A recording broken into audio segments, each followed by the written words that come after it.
Est-ce qu'on peut acclamer pour le roi des rois, le Seigneur des seigneurs, celui pour lequel nous sommes là, celui qui a rendu possible ce jour, c'est ce moment de joie, ce moment de bonheur où nous passons ensemble dans cette grande famille chrétienne.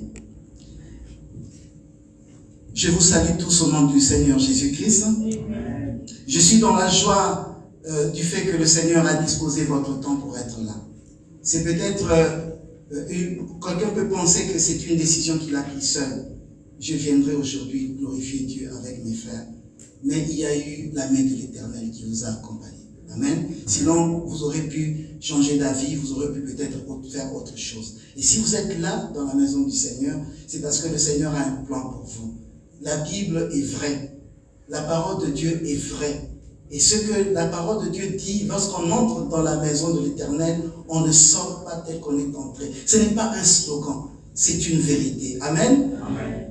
Je remercie encore le pasteur pour renouveler la confiance en ma personne afin de partager la parole de Dieu ce soir.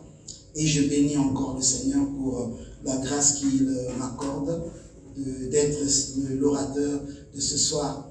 Je sais que c'est un privilège, mais au-delà du privilège, c'est aussi une responsabilité.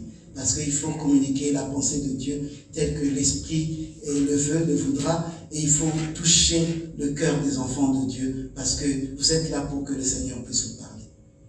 Je vais prier pour recommander la parole de Dieu en l'année du Seigneur. Inclinons-nous dans la prière.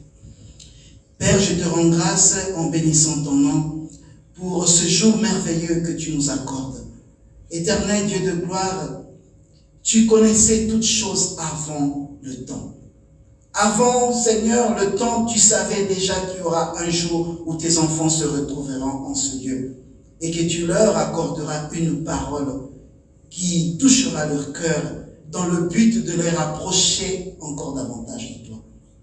Je viens, Seigneur, me laisser m'abandonner entre tes saintes mains afin que tu sois celui qui va parler, Seigneur, à travers ma personne. Je laisse l'Esprit de Dieu me conduire. Je veux que toute parole qui sortira de ma bouche ne soit pas des paroles motivées par mon intelligence, mais plutôt par la puissance du Saint-Esprit. Seigneur, je prends l'autorité en mettant hors de ce lieu tout ce qui est contraire à ta volonté. Et je dis cet instant entre tes saintes mains, afin que ta parole touche le cœur et le cœur fertile, afin qu'il produise des fruits. Digne Seigneur de louange, au nom de Jésus. Amen. Amen. Alors, le thème de ce soir, c'est « Rien ne peut t'empêcher à saisir la main de Dieu. » Rien ne peut t'empêcher à saisir la main de Dieu. Tu peux peut-être avoir des inquiétudes quand tu entends ce thème. Comment je peux saisir la main de Dieu? Avec ma façon des fois de marcher, avec des fois les péchés que je commets de temps en temps, avec des fois ma situation spirituelle, avec des fois les négligences que je fais. Je ne viens pas de temps en temps à l'église, je néglige un peu la prière, je ne suis pas trop présent dans la maison de Dieu. Comment je peux toucher le cœur, la main de Jésus-Christ? Comment? Eh bien aimé, nous allons le démontrer, c'est possible. C'est possible que ce soir, à travers ta prière, à travers ta foi, tu puisses toucher la main de Jésus-Christ et que quelque chose soit transformé dans ta vie. Christ a tout accompli sur la croix pour que moi et toi, nous soyons sauvés, pour que notre vie soit changée. Aujourd'hui, c'est encore possible. Nous allons lire la parole de Dieu. Nous allons lire le livre de Marc, chapitre 5, premier verset jusqu'au 15e verset. Marc, chapitre 5, premier verset au 15e verset. Je vais lire au nom de Jésus. Ils arrivèrent à l'autre bord de la mer, dans le pays des Gadaréniens. Aussitôt que Jésus fut hors de la barque, il vint au-devant de lui un homme sortant des sépulcres et possédé d'un esprit impur. Cet homme avait sa demeure dans les sépulcres et personne ne pouvait plus le lier, même avec une chaîne, car souvent il avait eu les fers aux pieds et il avait été lié de chaînes, mais il avait rompu les chaînes et brisé les fers, et personne n'avait la force de le dompter. Il était sans cesse, nuit et jour, dans les sépulcres et sur les montagnes, criant et se meurtrissant avec les pierres. Ayant vu Jésus de loin, il accourut, se prosterna devant lui. Il s'écria d'une voix forte, « Qu'y a-t-il entre moi et toi, Jésus, fils de Dieu très haut? Je te conjure au nom de Dieu, ne me tourmente pas. » Car Jésus lui disait, « Sors de cet homme, esprit impur. » Et il lui demande, « Quel est ton nom? » « Légion est mon nom, lui répondit-il, car nous sommes plusieurs. Et il le priait instamment de ne pas les envoyer hors du pays. Il y avait là, vers la montagne, un grand troupeau de porceaux qui paissaient. Et les démons le prièrent, disant, envoie-nous dans ces porceaux afin que nous entrions en eux. Et il leur permit. Et les esprits impurs sortirent, entrèrent dans les pourceaux, et le pourceau se précipita des pentes escarpées dans la mer. Il y en avait environ 2000, et ils se noyèrent dans la mer. Ceux qui les faisaient paître s'enfuirent et répandirent la nouvelle dans la ville et dans les campagnes. Les gens allèrent voir ce qui était arrivé. Ils vinrent auprès de Jésus et ils virent le démoniaque, celui qui avait eu la légion, assis, vêtu et dans son bon sens. Et ils furent saisis de frayeur. Ceux qui avaient vu ce qui s'était passé leur racontèrent ce qui était arrivé au démoniaque et au pourceau. Alors ils se mirent à supplier Jésus de quitter leur territoire. Amen. Amen. Ici, la parole de Dieu nous parle de ces démoniaques. Je pense que beaucoup de gens ont entendu déjà parler de cette histoire, de cet homme. Cet homme que nous ne connaissons même pas par son nom, nous connaissons seulement par son histoire. Quelqu'un qui avait été démoniaque, emporté par des esprits impurs, et que Jésus-Christ avait rencontré et qu'il avait transformé sa vie. Et qu'il est resté dans l'histoire. Et jusqu'à ce jour, son histoire édifie le peuple de Dieu. Cet homme, il vivait seul, éloigné des autres. Il était isolé dans les sépulcres. Le sépulcre, c'est le lieu de mort. C'est le lieu de la dernière demeure. C'est-à-dire que quand tu ne vis plus, c'est là où on va te déposer en principe. Mais lui, cet homme, il ne se gênait pas de vivre dans les sépulcres. Il a fait des sépulcres de sa demeure. Dans ces sépulcres, il n'y a pas de chambre. Parce que les morts n'ont pas besoin de se déplacer pour aller dans les chambres. Il n'y a pas de douche, de salle de bain. Il n'y a pas de cuisine. Il n'y a pas de terrasse. Il n'y a rien dans les sépulcres. Mais comment un homme qui vit, il va trouver le plaisir de vivre dans un environnement pareil? C'est là où il passait la plupart de son temps. Il était vivant, mais en même temps, il était mort. Donc, l'état de cet homme, si on peut résumer, on dira que c'était un homme totalement désespéré. Désespéré. Il était possédé. Il était devenu fou.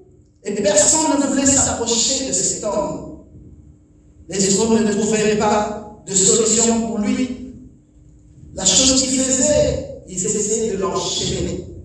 L'enchaîner peut-être pour ne pas qu'il dérange les gens. Il n'avait pas de solution. Bien aimé, lorsque le diable veut détruire une personne, la première des choses qu'il fait, il commence par l'éloigner. Ça, c'est la première chose. Il l'éloigne de l'environnement où Dieu peut le bénir, où Dieu peut le conforter, où Dieu peut le protéger. Il t'éloignes.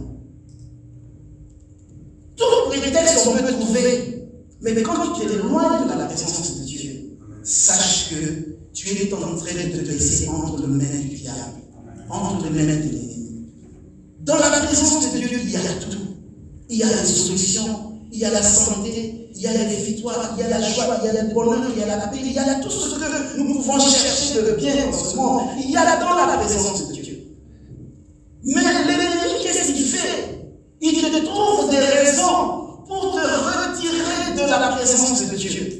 Il trouve plusieurs raisons. Il peut te dire, tu sais, la fois passée, tu étais à l'église, tu vois comment ce frère t'a répondu. Tu vois que tu n'es pas le bienvenu dans cette église-là. Les gens ne te saluent même pas. C'est de rester à la maison. C'est comme ça qu'il commence. Et la plupart des personnes, lorsqu'ils quittent la présence de Dieu, ils commencent à se dégrader. Leur vie de prière commence à dégrader. Et beaucoup de gens disent, moi je ne vais plus dans les églises parce qu'il y a beaucoup de problèmes, mais je commence à prier à la maison. Il y a les prédications sur Internet, il y a personne qui peut te faire suivre, il y a personne qui peut te soutenir. C'est important de rester dans la présence de Dieu.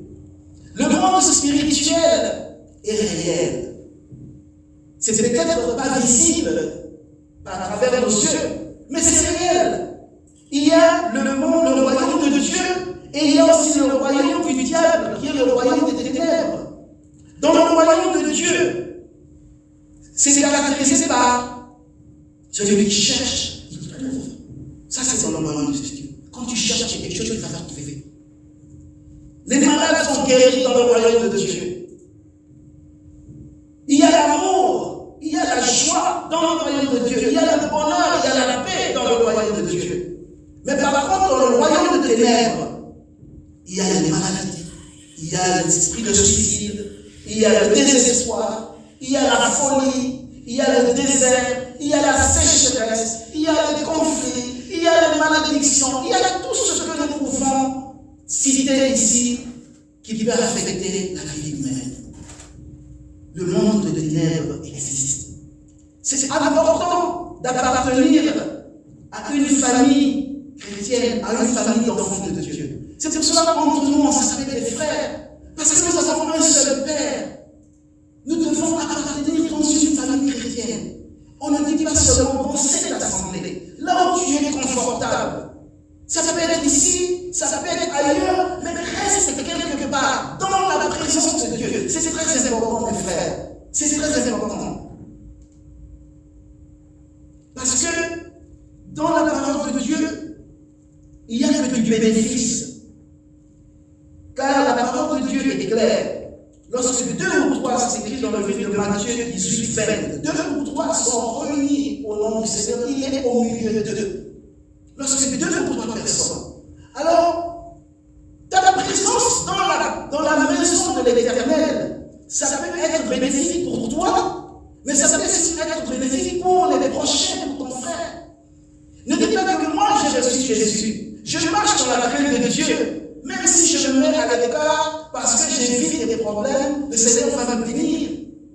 Mais si tu as la mission, que tu puisses gagner des âmes dans la présence de Dieu, si à travers ta prière, un frère peut être guéri, un frère peut être sauvé, tu vois que tu es important dans la maison de l'Éternel. Non seulement que tu sois une source de bénédiction pour les autres, mais pour que toi aussi tu puisses recevoir la bénédiction des autres. C'est important que nous soyons dans la présence de Dieu.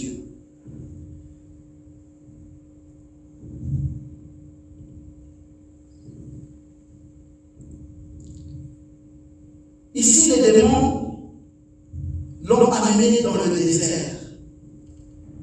Ils ont pris le monsieur, le possédé, ils l'ont amené dans le désert. C'est la stratégie du démon.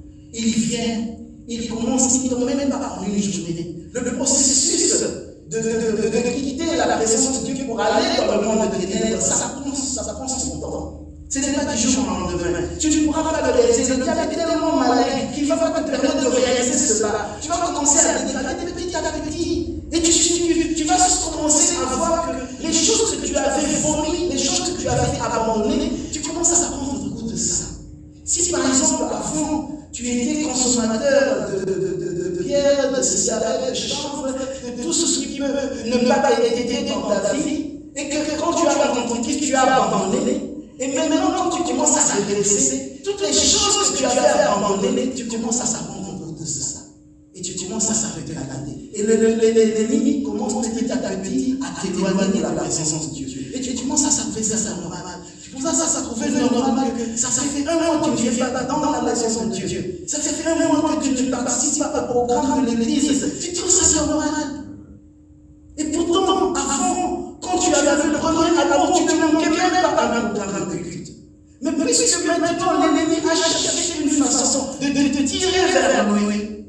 Et maintenant, tu commences à abandonner le bon sens. Tu commences à abandonner. Et en fait, quand tu te retrouves dans le désert, parce que l'objectif de l'ennemi, quand il te fait prendre de la présence de Dieu, c'est pour t'emmener dans le désert. Parce que dans le désert, là, il y aura encore d'autres moments. Comme ce possédé, il y a encore d'autres moments. Le démon de la folie qui possédait ce monsieur, ça vient encore avec d'autres moments. Le démon de maladie, le démon de pauvreté. Vous ne verrez jamais un fou riche. Vous ne verrez jamais un fou dans la joie. Vous ne verrez jamais un fou prospère. D'ailleurs, vous ne verrez jamais un fou vieilli. S'il est vieux, c'est qu'il a passé cette fou dans la vieillesse. Parce qu'il y a des moments qui écoutent la vie des gens, qui agissent. Les fous ne restent pas là longtemps, parce qu'on les prend pour qu'ils ne puissent pas avoir la chance de rencontrer le Seigneur. Dans la sécheresse, il y a le soleil, mais c'est ce soleil que nous n'aimons pas. Quand on l'hiver, quand on voit le soleil, ils sont contents. Aujourd'hui, c'est beau, il y a le soleil. Mais dans le désert, tu ne vas pas y aller, c'est pas agréable le soleil désert. Dans le désert, on a soif.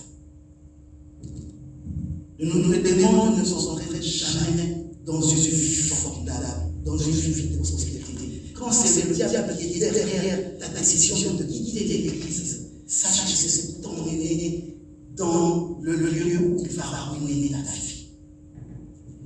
Et quand on a demandé qui était-il la légion signifie plusieurs démons dans le corps d'une seule personne.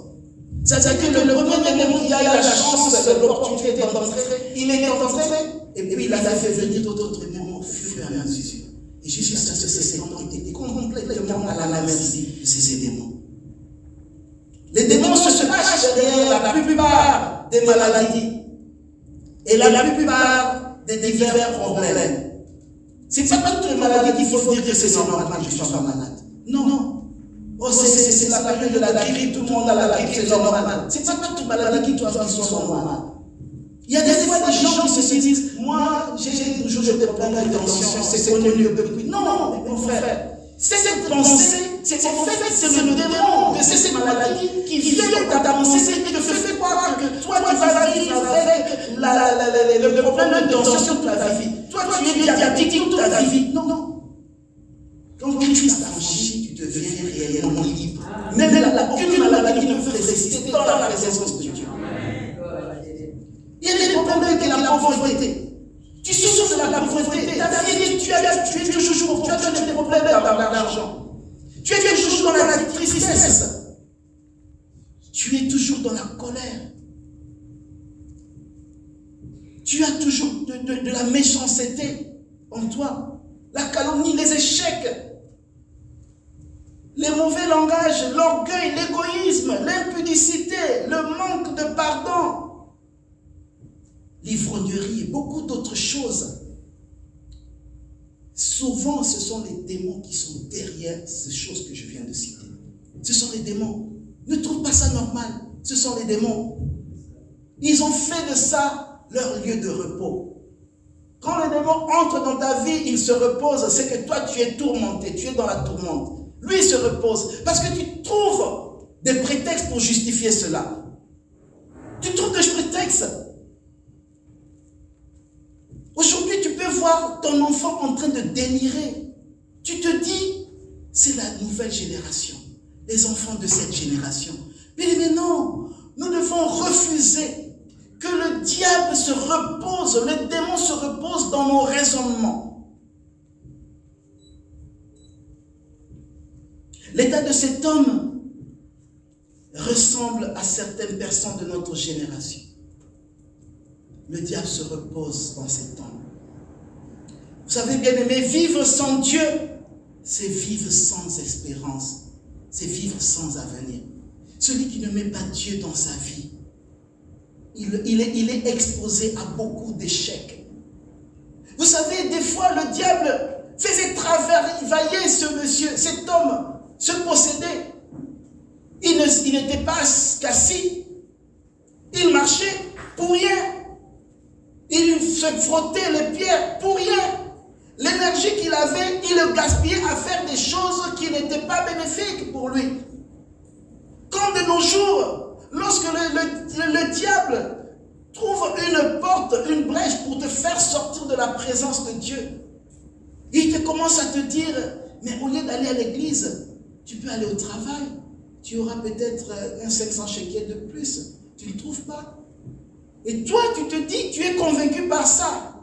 Je laisse le programme de l'église, je laisse le programme de la prière, parce qu'il y aura un peu d'argent. Dans tous les cas, nous sommes venus en Israël pour faire l'argent. Ce raisonnement, c'est le repos du diable dans ta vie. Il ne faut pas l'accepter. Parce que nous devons mettre Dieu en priorité. Parce que même cette force de travailler, c'est Dieu qui nous donne cette force. Même le travail, la gentillesse de ton patron, c'est Dieu qui touche son cœur pour être gentil avec toi. Bien aimé, il y a des gens qui galèrent avec des patrons qui sont très mauvais. Mais Dieu t'a béni. Il veut seulement que tu lui donnes un peu de ton temps pour revenir vers lui, pour dire, Seigneur, merci pour cette semaine. Je n'ai pas été malade, rien ne m'est arrivé. Mais le diable sait, quand tu le fais, le Seigneur te bénira davantage. Alors il va t'orienter à quelque chose autre. Ne pars pas à l'église, ce n'est pas... De toute façon, le Seigneur te connaît, il t'a déjà béni. Tu peux prier à la maison. Ce ne sont pas des pensées de Dieu. C'est le repos de diable, ces raisonnements. Si je vais donner encore d'autres exemples de mauvais raisonnements, je vais le tirer de la Bible. Dans Marc chapitre 12, 31, la parole de Dieu nous dit ceci. Voici le second, tu aimeras ton prochain comme toi-même. Il n'y a pas d'autre commandement plus grand que cela. Et pourtant aujourd'hui, vous verrez des enfants de Dieu qui se disent, moi avec tel frère ou telle sœur, je ne peux jamais le parler. Je ne peux jamais le sentir. Mais la parole de Dieu me dit, il faut aimer ton prochain. Il faut aimer ton prochain. Mais toi, tu mets dans ton raisonnement, c'est pas ce qui m'a offensé. C'est parce qu'il m'a fait ceci ou cela. Oh, la Bible nous dit, il faut pardonner. Mais le diable te met dans ta pensée que dans tous les cas, c'est lui qui t'a provoqué. Et c'est elle qui t'a provoqué. Si tu prends des mesures contre elle, Dieu comprendra. Ce ne sont pas des raisonnements de Dieu. C'est le diable qui vient, le démon qui vient se reposer en toi. Parce qu'il sait que le pardon, c'est une puissance qui libère. Alors quand tu ne pardonnes pas, tu es attaché à quelque chose, tu manqueras de bénédictions. Un autre exemple, c'est se mettre en colère. Même les enfants de Dieu aujourd'hui, vous verrez un enfant de Dieu, un serviteur de Dieu, un pasteur, il fait une émission, vous sentez la colère. Et pourtant, la parole de Dieu est claire. Si nous lisions dans le livre de Éphésiens, chapitre 4, verset 20, Éphésiens chapitre 4, verset 20, la parole de Dieu nous dit, « Mais vous, ce n'est pas ainsi que vous avez appris Christ. » Ce n'est pas ainsi. Rester en colère, ce n'est pas ça. Chapitre 2 plutôt. En toute humilité et douceur, avec patience, vous supportant les uns les autres avec charité. La parole de Dieu nous recommande de supporter les uns les autres avec amour. C'est-à-dire que même si ton frère t'offense, il faut juste le supporter avec amour. Il faut même prier pour lui. Mais non te dire, te mettre en colère. La colère n'est pas de Dieu. Il y a aussi les maladies, nous allons lire juste le dernier chapitre pour continuer. Jean chapitre 8, 36. Jean chapitre 8, 36. La parole de Dieu nous dit ceci.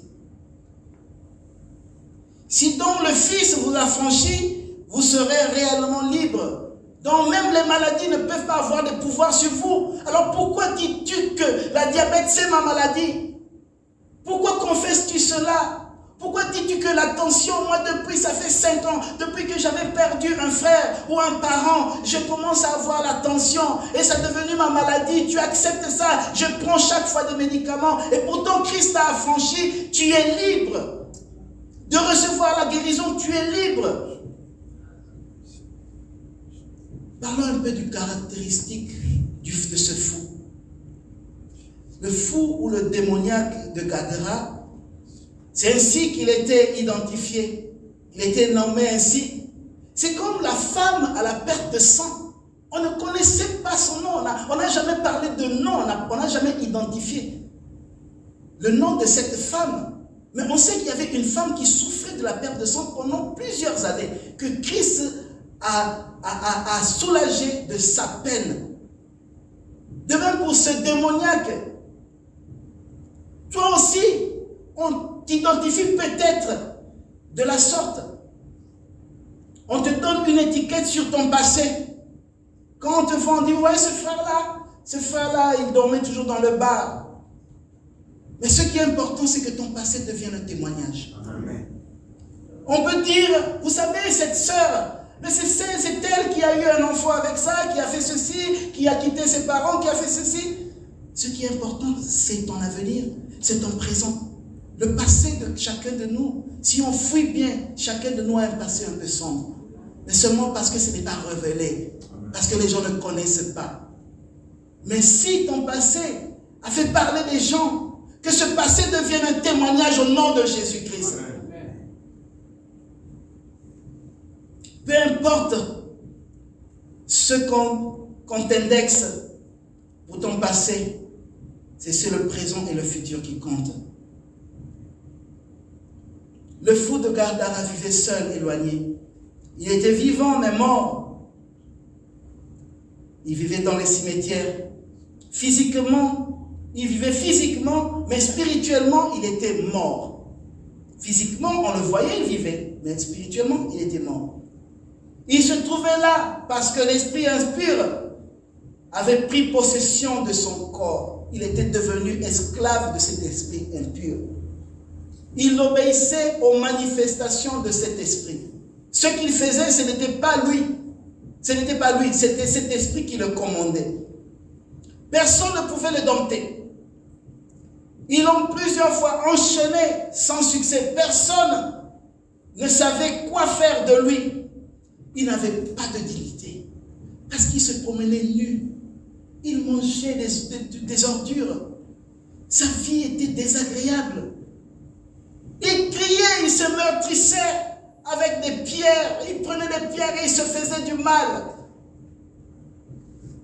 Bien-aimés, les cris de ces fous, pour certains, c'était des cris qui dérangent.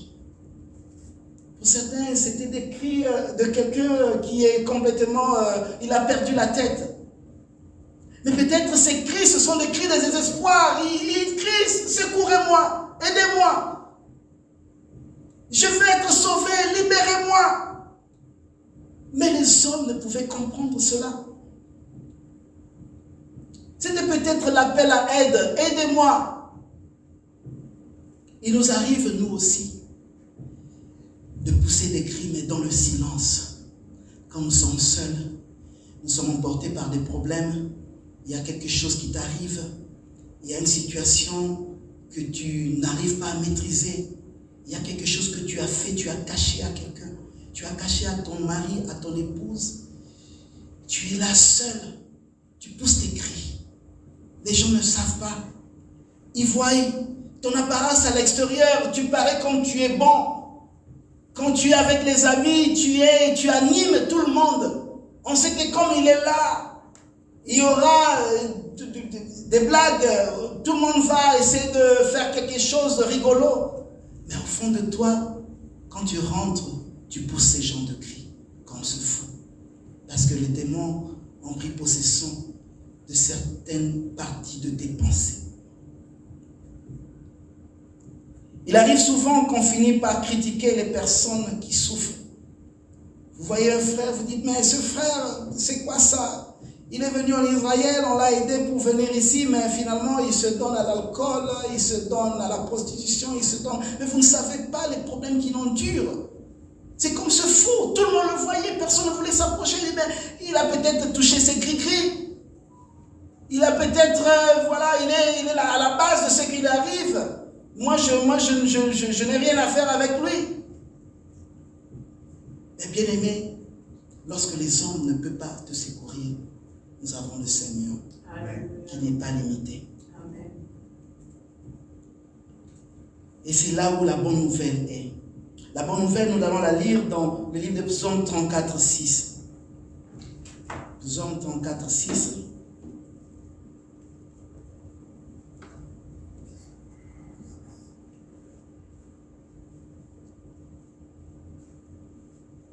Psaume 34, 6, la parole de Dieu nous dit ceci. Quand un malheureux crie, l'Éternel entend et il le sauve de toutes ses détresses. Quand un malheureux crie. Peut-être que tu peux avoir une situation où tu es malheureux en quelque chose. Tu es malheureux parce que tu t'attristes. On a fait un diagnostic, on a trouvé que tu as peut-être un début de cancer. Et chaque fois quand tu vas, tu t'enfermes dans ta chambre, tu pleures et tu cries. Et ces cris que personne n'entend mais qui touchent le cœur de Dieu. Les cris du fou que personne ne pouvait comprendre, mais ont touché le cœur de Christ, qui a dit, allons de l'autre bord de la rive. Les gens n'avaient pas de solution, mais Christ a dit, allons de l'autre bord. Et personne ne savait pourquoi Christ leur a dit, allons de l'autre bord. Et pendant qu'ils traversaient, il y a eu des tempêtes. Bien-aimé, dans ta vie aussi, quand il t'arrive de t'éloigner un peu de la présence de Dieu, pour que tu puisses revenir, il y a des tempêtes. Amen. Il y a des situations, il y a peut-être le diable, non seulement il entre dans tes pensées, mais il met autour de toi une influence pour ne pas te laisser aller vers Christ. C'est pour cela, un conseil de frère, si tu veux faire quelque chose pour Dieu, ne demande conseil à personne. Parce que Dieu peut-être t'a donné une invitation à travers un frère. Mais quand tu vas consulter un autre frère qui ne va pas à l'église, tu dis, ce week-end ici, qu'est-ce que tu fais? On m'a invité, il y a pasteur Kilongo, pasteur Jérôme, pasteur Emery, m'a invité pour aller à l'église. Il va chercher à te décourager. Ce n'est pas lui. C'est le Némi, le diable qui l'a déjà vaincu. Le démon qui a vaincu cet homme va influencer. Parce que tu lui as donné accès. Le diable n'entre pas seul. Il n'entre pas seul. C'est nous qui l'invitons des fois. Par notre attitude, par notre façon de faire. Pourquoi aller consulter quelqu'un? C'est une décision que tu vas prendre tout seul. Dieu t'invite. C'est Dieu qui t'invite. Pourquoi tu vas demander? Et surtout, tu vas demander à un païen. La réponse sera simple. Ça sera juste découragé.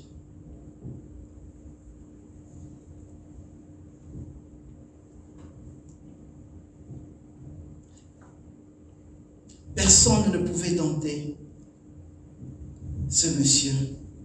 Il était enchaîné. Le diable a accès à l'homme à travers le péché. Si cet homme est devenu fou, c'est qu'il y avait une porte qui était ouverte. Et la porte où le diable entre, les démons entrent, c'est seulement le péché. C'est le péché. Quand tu es dans la présence de Dieu, quand tu es avec Christ, le diable n'aura jamais accès. Il n'aura jamais accès à toi. Il n'aura jamais accès à ta vie, ni à la vie de tes enfants. Mais lorsque tu lui donnes accès à travers un péché, il entre. Et lorsqu'il entre, il commence à inviter les siens. Il invite encore d'autres démons. Et c'est comme ça que tu vas commencer à être affecté et à regresser.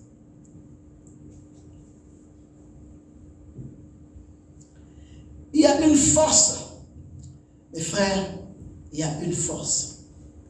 La seule force qui peut résister au désespoir, la seule force qui peut résister à la puissance du diable, c'est la force de la foi. Quand tu as la foi, tu peux résister au diable. Quand tu as la foi, tu peux résister aux démons. Quand tu as la foi, parce que Jésus voit, même lorsque tu as une petite foi, comme il disait, si tu as une foi comme un grain de sénévé, tu pourras déplacer les montagnes. Il n'y a pas besoin d'avoir une grande foi. Ce fou, quand il a vu Christ, il a approché par la foi. Il a marché vers Christ. Et vous remarquerez qu'il était possédé de plusieurs démons, mais les démons n'avaient pas la force de le retenir ou de l'emmener loin de Christ. Le pouvoir des démons est limité, le pouvoir du diable et du malin est limité. Si tu as la foi, tu peux faire beaucoup de choses. Amen.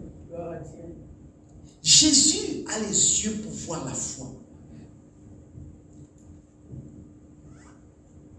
Vous allez lire à la maison dans le livre de Marc chapitre 2 verset 5, lorsque Jésus avait guéri le paralytique. Il y avait la foule. Ce paralytique était emmené par les siens. Mais quand ils sont arrivés, il n'y avait pas moyen que le paralytique puisse accéder à Jésus. Alors on cherchait à le faire monter sur la toiture. Et Jésus a dit, j'ai vu ta foi t'a sauvé. Jésus est capable de voir ta foi ce soir. Amen. Tu n'as pas besoin d'avoir une grande foi. Il n'a pas besoin de lui. Il suffit seulement qu'il voit que tu as un sentiment de chercher à ce qu'il fasse quelque chose dans ta vie, afin que tu puisses toucher sa main. De même pour la femme à la perte de sang. Elle se trouvait au milieu de la foule. Elle s'est battue pour toucher Christ. Et lorsqu'il a touché Christ, ça c'est dans le livre Marc chapitre 5, 34. Lorsqu'elle a touché Christ, il y avait beaucoup de gens tout autour qui touchaient Christ, mais son toucher était différent que d'autres personnes. Tout le monde touchait Christ, mais lorsqu'elle a touché Christ, elle a demandé qui m'a touché. Et les gens étaient étonnés de voir, mais comment tu demandes qui t'a touché? Mais il y a une multitude de gens tout autour, il y a des touchés qui sont différents. Nous vont tous être là en train de prier, mais il y a une seule personne qui touche le cœur de Christ, et Christ bénit toute l'église. C'est pour cela, ne fouillez pas l'église, ne quittez pas l'église. Des fois ta bénédiction se trouve à travers un enfant ici qui touche le cœur de Christ. Amen. Il y a aussi l'histoire de Bartimée, l'aveugle, qui était aveugle. Mais lorsqu'il a entendu que Christ était en train de passer, il s'est placé là pour rencontrer Christ. Et il a commencé à crier, fils de David, aie pitié de moi. Dans Marc 10, 16 à 25, Jésus a vu la foi de cet homme. Parce que les gens empêchaient. Les gens se disaient, des fois, il y a des choses que tu veux faire pour Dieu. Les gens vont dire que ce sont des gaspillages. Pourquoi tu veux donner toute cette enveloppe à l'église? Pourquoi tu veux bénir ce pasteur? Mais il a sa fortune, il travaille. Pourquoi le bénir? Et pourtant, le diable sait que quand tu poses un geste avec foi, il y aura une multitude de bénédictions. Et les gens étaient là pour empêcher à Bartimée, qui criait fils de David. Il ne s'adressait pas à eux, il s'adressait alors à son roi. Mais il voulait l'empêcher. Mais puisqu'il insistait, Christ a vu sa foi. Christ est capable de voir ta foi. Les cris de ce fou ont atteint les oreilles de Christ. Il a bravé la tempête et les vents, et il est venu vers lui. Il est venu vers lui. Rien que pour lui. Car cet homme, ce fou, il faisait partie de la mission de Christ sur terre. La mission de Christ, c'était aussi pour délivrer cet homme. Car tout genou devant Christ doit fléchir. Tout doit fléchir. Là où les autres ont échoué, là où ses frères, ses amis, ses connaissances, la ville, le village, la contrée a été fatiguée, personne, il n'y avait pas de solution pour ce fou, pour se posséder. Il n'y avait pas de solution. Certainement, ils ont essayé peut-être à voir avec des féticheurs. Ils ont cherché certainement. Quand vous avez un fou dans la maison, je sais que tout le monde cherchera une solution à sa manière. Mais puisqu'à un moment donné, on l'a abandonné, ils ont tout essayé. il n'y avait pas de solution. Mais bien aimé, même dans ta vie, lorsque les gens trouvent qu'il n'y a pas de solution dans ta situation, que c'est une fatalité, continue à croire en Dieu. Les hommes peuvent être limités. Ils peuvent dire des choses que cette sœur n'ira pas loin, ce frère, ce couple, c'est fini. Et pourtant, le dernier mot appartient à Christ. Amen. Jésus, lorsqu'il est allé dans cette ville, dans cette contrée, il n'est pas allé chercher les bonnes personnes. Il n'est pas allé là-bas pour chercher des gens qui étaient en bonne santé. Il n'est pas allé là-bas pour chercher qui va faire un barbecue pour moi ce soir. Il n'est pas allé là-bas pour ça. Il est allé vers celui qui avait le plus besoin de lui. Il est allé vers celui qui était rejeté par tout le monde. Il est allé vers celui pour lequel le regard des hommes avait complètement tourné. Celui qui faisait peur à toute la ville. C'est cette personne que Jésus est allé chercher. Il se peut que tu traverses aussi des moments où tu sens le rejet. Tu sens les incompréhensions. Dans la famille, personne ne te comprend. Que ce soit à tort ou à raison. Mais sache que le Seigneur connaît ta situation. Et le Seigneur, l'amour de Dieu, tant qu'il renouvelle son souffle de vie, son amour est sur toi. Les hommes peuvent se fatiguer de ta situation. Ah, tout ça, c'est mingi. On a beaucoup aidé, ça ne change pas. On a tout fait, ça ne change pas. Moi, je ne vais parler même plus de lui. Nous entendons ça dans nos familles. Il y a des fois des oncles qui ont fait des délires et quand on parle... Non, ne me parlez même pas de lui. Ne me parlez pas de lui. J'ai fait ceci, je lui ai donné l'argent pour le commerce, j'ai fait ceci, j'ai fait cela. Non, ne me parlez même pas de ces problèmes. Qui n'a qu'à se débrouiller tout seul.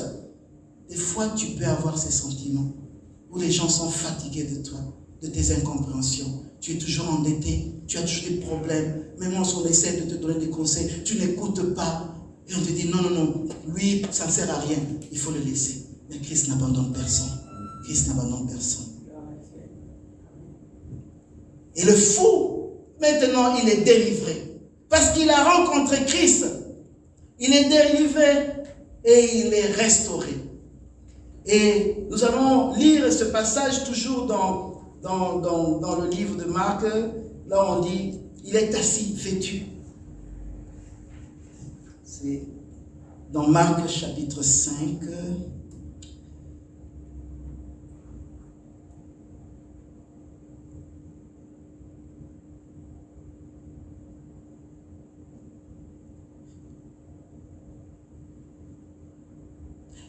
Il vint auprès de lui, verset 15. Il vint auprès de Jésus et ils virent le démoniaque, celui qui avait eu la légion, assis, vêtu et dans son bon sens.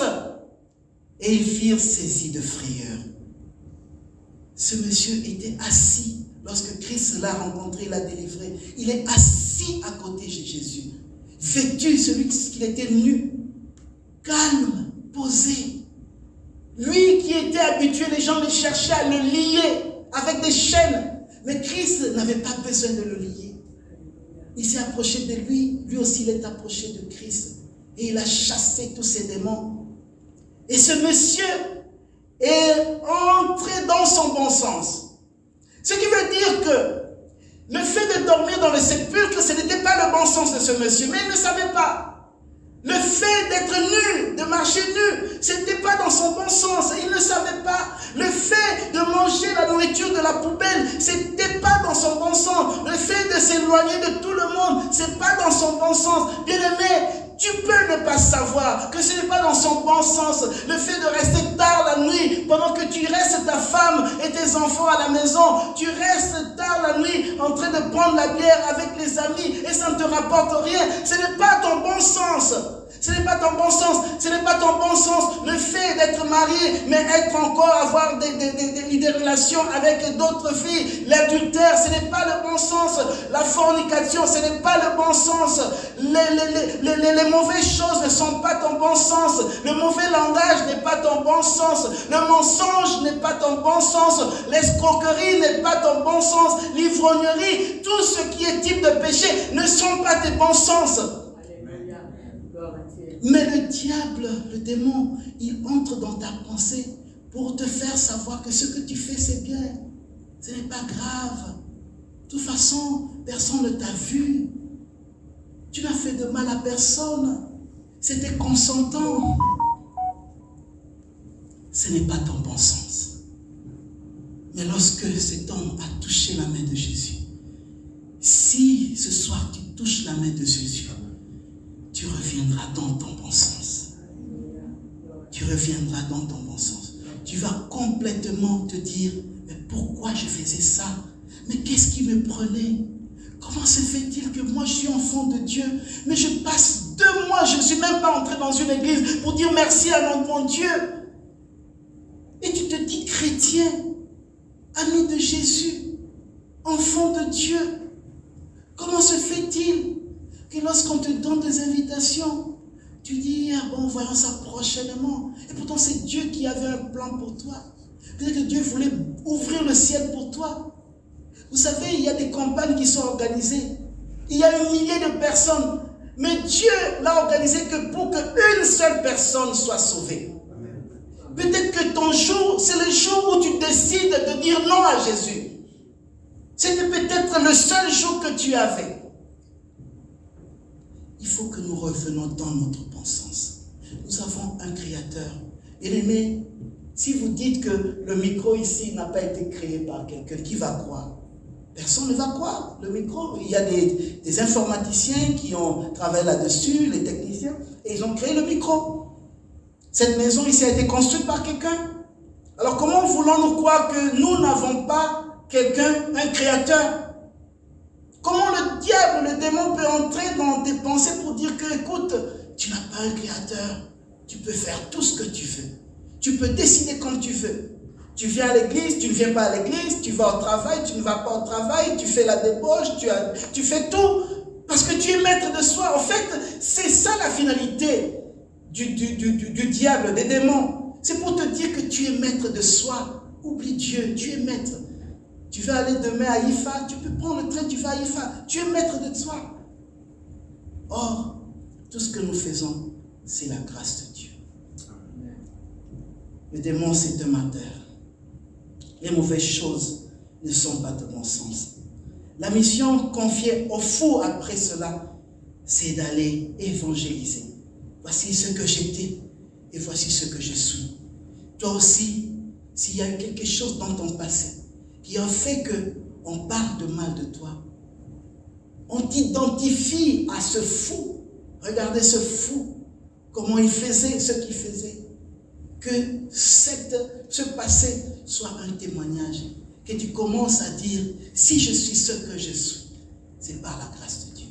Parce que moi, je ne méritais même pas. Ce que j'ai fait dans ma vie, j'ai fait la honte de la parole de Dieu. J'ai fait la honte de Christ. Mais l'amour de Dieu a été au-dessus de tout. Le Seigneur m'a encore donné une nouvelle chance. L'ennemi n'a pas le moyen de t'empêcher de toucher la main de Dieu. L'ennemi n'a pas le moyen. Si quelqu'un est en Christ, il devient une nouvelle créature. Si tu es désespéré, je ne sais pas ta situation. Je ne connais pas la situation de quelqu'un. Je ne suis pas un prophète pour dire que telle personne souffre de ceci. Mais au fond de nous, des fois nous poussons des cris. Des fois nous avons des choses qui nous dérangent. Nous avons peut-être des projets qui semblent ne pas marcher comme nous voulons. Des fois nous désespérons. Et pourtant avec le Seigneur, nous n'avons pas à nous désespérer. Parce qu'il y a les démons qui ont trouvé des lieux de repos en toi, dans tes pensées. Ce soir, il suffit que tu aies cette foi. La foi de ce paralytique. La foi de Bartimée. La foi de cette femme à la veille de sang, à la perte de sang. Tu pourras toucher la main du Christ. Les démons connaissent Jésus. C'est pour cela, lorsque cet homme s'approchait de Christ, au lieu de résister à l'empêcher d'aller vers Christ, il commençait à supplier Christ. Pourquoi tu nous tourmentes? Ils savent que Christ a un pouvoir. Le démon connaît notre Seigneur. Notre Seigneur a un pouvoir, une puissance, que même la légion des démons ne pourront rien faire. Si Christ est en toi, ils ne peuvent pas t'empêcher à venir vers Christ. Ce soir, rien ne peut t'empêcher. à saisir la main de Christ. Tu vas te lever. Nous allons nous mettre debout. Nous allons rendre grâce à Dieu. Notre Dieu est merveilleux. Il est merveilleux. Ce monsieur, lorsqu'il est assis sous les pieds de Jésus, il a senti qu'il avait la sécurité. Comme nous le dit la parole de Dieu dans le livre de Psaume, chapitre 91, verset 1. Celui qui demeure sous l'abri du Très-Haut repose à l'ombre du Tout-Puissant. Là, si tu demeures là, à l'abri du Très-Haut, personne, le diable n'aura aucun pouvoir de venir te toucher. Nous allons élever nos voix. Pendant que nous chantons ce cantique, nous allons proclamer que Christ est Seigneur. Tu as dit, Seigneur, je reconnais ce soir, je proclame ta Seigneurie. Tu es Seigneur. Dans ma vie, tu es Seigneur. Dans ma situation, tu es Seigneur. Quel que soit ce que je traverse, je proclame que tu es Seigneur. Alléluia. Jésus-Christ est Seigneur. Il est sorti du tombeau, il est Seigneur.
Jésus est Seigneur. Lui qui t'a sauvé, il est Seigneur. Lui qui t'a racheté, il est Seigneur. Lui qui t'a rencontré encore ce soir, il est Seigneur. Élève ta voix et commence à proclamer la Seigneurie de Jésus-Christ dans ta vie, au nom de Jésus-Christ. Père, ce soir, je proclame que tu es Seigneur. Dans nos vies, tu es Seigneur. Dans ma vie, tu es Seigneur. Dans la vie de mes frères et sœurs, tu es Seigneur. Toi, Seigneur, qui as accepté de mourir sur la croix pour sauver le monde, pour sauver ma vie, pour sauver l'humanité, tu es Seigneur. Devant les maladies, tu es Seigneur. Devant, Seigneur, les puissances de l'ennemi, tu es Seigneur. Devant, Seigneur, les envoûtements, tu es Seigneur. Devant les blocages divers, tu es Seigneur. Je proclame ta Seigneurie ce soir. En ce lieu, tu es Seigneur. Car c'est toi, Seigneur, qui règne au milieu de nous, éternel Dieu de gloire. Je proclame que tu es Seigneur. Tu es sorti du tombeau. Tu es Seigneur. Tu as vaincu le diable. Tu es Seigneur. Je bénis ton nom. Je bénis ton nom. Je bénis ton nom. Nous allons élever le nom de Jésus. Il a été souverainement élevé afin qu'en son nom tout fléchisse. Tu vas élever le nom de Jésus au-dessus de toute situation qui peut paraître être le lieu de repos du diable, des démons, dans ta vie, dans la vie de ta famille. Tu vas élever le nom de Jésus. Tu vas élever le nom de Jésus au-dessus de ta vie. Tu vas élever le nom de Jésus au-dessus d'une maladie quelconque, au-dessus de tes projets, au-dessus de toutes choses qui te concernent. Tu vas élever le nom de Jésus, au nom de Jésus-Christ. Père, nous voulons élever ton nom. Lorsque ton nom est élevé, tout fléchit, éternel Dieu Tout-Puissant. Nos problèmes fléchissent, nos maladies fléchissent, nos difficultés fléchissent, nos combats fléchissent, nos adversaires fléchissent, nos géants fléchissent, oh, tout ce qui nous perturbe fléchisse. Ce soir, Seigneur, je viens encore élever ma voix, je viens élever ton nom, Seigneur, au-dessus de toutes choses, au-dessus de toute principauté, au-dessus de tous les œuvres de l'ennemi. Je viens élever ton nom, je viens élever ton nom, car lorsque ton nom est élevé, tout fléchit, éternel Dieu Tout-Puissant. Oh, béni soit ton Saint-Nom, béni soit ton Saint-Nom. Alléluia, alléluia. Tu vas implorer le feu de Dieu. Comme Élie avait demandé, invoquer le feu, que le feu descende et qui détruit toute œuvre de l'ennemi. Tout ce que l'ennemi essaie de faire contre ta vie, contre la vie de tes enfants, contre ta famille, contre tes projets, que tout l'ennemi, que tout hôtel de l'ennemi qui a placé dans ta maison, dans ton cœur, dans ta vie, pour perturber ta destinée, qu'il soit détruit. Nous allons invoquer le feu de Dieu, que le feu de Dieu descende ce soir au nom de Jésus-Christ. Père, comme Élie avait invoqué ton feu est descendu, ça a embrasé les hôtels de diable de Baal, de Dieu de Baal. Ce soir, j'invoque ton nom, laisse que ton feu descende, que ton feu descende ce soir, que ton feu consume ce soir, que ton feu consume ce soir, que ton feu consume ce soir, qui consume les œuvres de diable dans ce lieu, les œuvres des démons dans nos vies, dans la vie de tes enfants, dans la vie des uns et des autres. Que tout, Seigneur, soit consumé dans cette église, toute œuvre de l'ennemi qui opère encore à ce jour, qui soit consumé ce soir, au nom de Jésus-Christ, au nom de Jésus-Christ, au nom de Jésus-Christ, au nom de Jésus-Christ. Seigneur, j'invoque ton feu, que ton feu descende, qu'il se répande dans ce lieu, qu'il se répande dans ce lieu, qu'il se répande dans ce lieu, au nom de Jésus-Christ. Que toute la pensée, Seigneur, toute pensée, Seigneur, qui est considérée comme lieu de repos du diable, des démons, qui soit détruit ce soir, au nom de Jésus-Christ, au nom de Jésus-Christ, au nom de Jésus-Christ. Oh, béni soit ton Saint-Nom, béni soit ton Saint-Nom. Oh, merci Seigneur, merci Jésus. Alléluia, alléluia, alléluia, alléluia. Christ avait dit, si tu as juste une petite foi, tu pourras transformer les montagnes. Je crois par la foi que notre Dieu nous a écoutés. Notre Dieu, nous l'avons touché. Nous avons touché Christ. S'il y a quelque chose qui était là dans ta vie, qui est entré avec toi, je déclare anéanti au nom de Jésus-Christ. Par la foi, nous allons proclamer la guérison. Par la foi, nous allons proclamer la victoire sur tout blocage, sur toute chose qui n'a pas marché jusque-là. Tu vas proclamer la victoire et tu vas dire merci à ton Dieu pour la victoire que nous avons reçue ce soir, pour la guérison diverse que nous avons reçue ce soir, au nom de Jésus-Christ. Prions ensemble, Seigneur. Père, je vais proclamer la victoire ce soir. La victoire ce soir sur toute œuvre de l'ennemi qui opérait encore en ce lieu. Dans la vie d'un frère ou d'une sœur, je proclame la victoire. Je proclame la victoire sur les maladies. Je proclame la victoire, éternel Dieu de gloire. Je proclame le retour au bon sens de mes frères et de mes sœurs. Je proclame la victoire sur tout ce qui nous empêchait de nous approcher à Dieu, de toucher la main du Christ. Je proclame la victoire sur les négligences de servir Dieu. Je proclame la victoire sur les œuvres de ténèbres. Je proclame la victoire sur les œuvres de l'ennemi. Je proclame la victoire sur toute influence qui arrive dans le but, Seigneur, de me distraire, de m'empêcher à venir vers toi. Je proclame la victoire. Je proclame la victoire. Tu es Seigneur, éternel Dieu de gloire. Merci pour la victoire. Merci pour la victoire. Béni soit ton Seigneur. Au nom de Jésus. Alléluia. Merci Jésus. Merci Seigneur. Merci Jésus. Béni soit ton Seigneur. Merci Jésus. Pour la victoire que tu nous as accordée. Merci Jésus. Merci Seigneur. Merci Seigneur. Merci Jésus. Père, je te rends grâce. Merci encore pour ce temps magnifique. Merci pour ton Esprit Saint qui a été au rendez-vous. Seigneur, que cette semence que tu as placée dans le cœur, nous voulons voir les fruits. Merci d'avoir éloigné tout esprit mauvais, toute pensée maléfique, tout lieu de repos de diable qui a été détruit ce soir. Seigneur, règne dans nos vies, que ton nom soit encore magnifié. Nous te disons merci, nous glorifions ton nom et nous acclamons